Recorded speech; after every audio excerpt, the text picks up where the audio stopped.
Just a little bit ago, the royal family released more details about the upcoming wedding of Prince William and Kate Middleton. And there are some surprises here.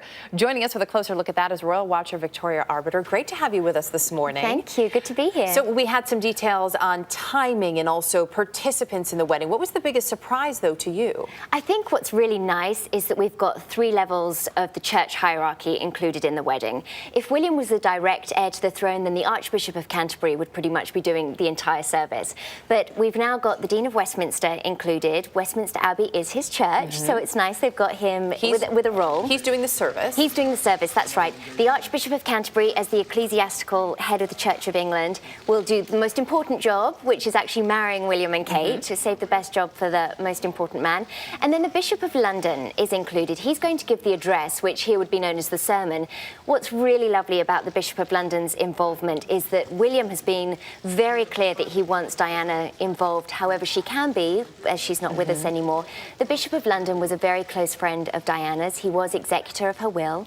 He gave the address at her 2007 memorial service, and he also confirmed William, which is, we do when we're 12 in England, a confirmation of your faith. It's like a christening later in life, a reconfirmation.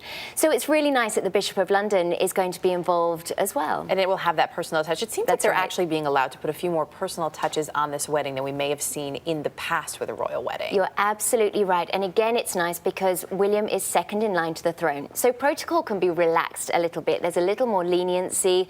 There's not certain things that have to be done because he's the immediate heir to the throne.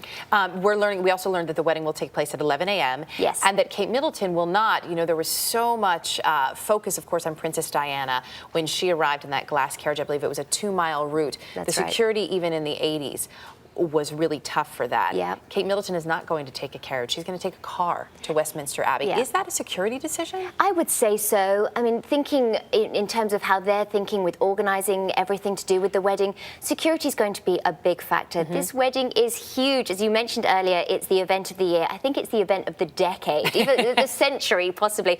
Obviously, the entire globe was watching when Charles and Diana got married, but I think Williams and Kate, it's going to be even bigger. Everybody wants a part of it, and it looks like the receptions, plural, that are planned for afterwards really tend to incorporate different parts of their lives. The first one is hosted by the Queen. That's probably the most formal. That's the most formal, the most official. They'll have members of their private life and public life there. So it'll be a lot more charity involvement, people from the Abbey that need to be there. And what about dignitaries? For example, the President and First Lady of the United States. Well, and again, now none of the guests have been announced yet, and I know last week it was being reported that the President has been snubbed. That's not the case. In previous years, or the precedent tends to be that the First Lady will represent the country. Again, it's security implications. If the President goes to the wedding, the hoo-ha that comes with his security is so immense. So Nancy Reagan went to Diana's wedding, Hillary Clinton went to Diana's funeral, and so chances are it'll be Michelle that goes to the wedding. And that way the focus can, of course, stay on the bride and groom. That's right. You don't want to be upstage. No, we don't, Victoria. Great to have you with us. Of course, we're still waiting on details of the dress, but when we learn more, we'll be chatting with you about that as well. Thanks so much.